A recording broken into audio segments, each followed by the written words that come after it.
In today's video, I'm going to teach you how to connect Webflow to GoDaddy Domain step by step.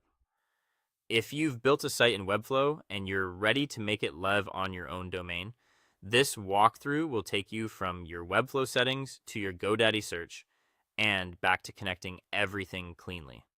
I'll point out what to click, why it matters, and a few tips to avoid common hiccups. Start inside your Webflow project. From your dashboard, open the project you want to publish and head into its site settings. This is the control center for everything related to your live site, so it's the right place to begin when you're preparing a custom domain. Once you're in site settings, look for the publishing section. It's typically along the top navigation within settings.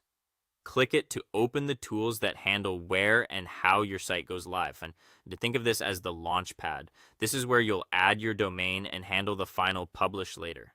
Before you try to connect a domain, make sure the project is on a paid site plan. Webflow requires this for custom domains because it unlocks features like hosting, SSL, and reliable performance. If you're on a free plan, you'll see prompts here telling you to upgrade. Double check that the correct site has the plan applied and give the page a quick refresh after upgrading so the publishing options update properly.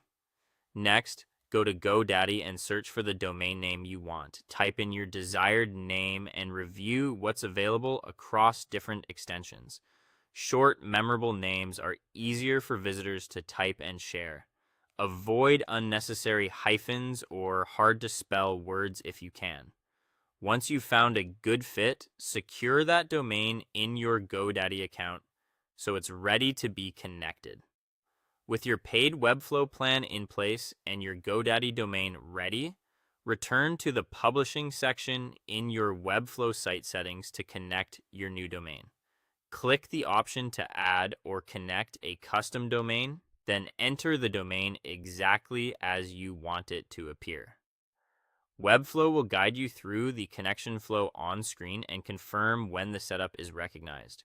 If you see any prompts or warnings, follow the instructions provided there to resolve them.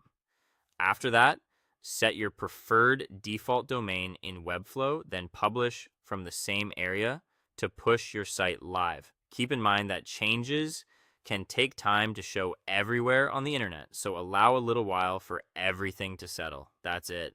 Congratulations. Your Webflow site is now connected to your GoDaddy domain and ready for visitors.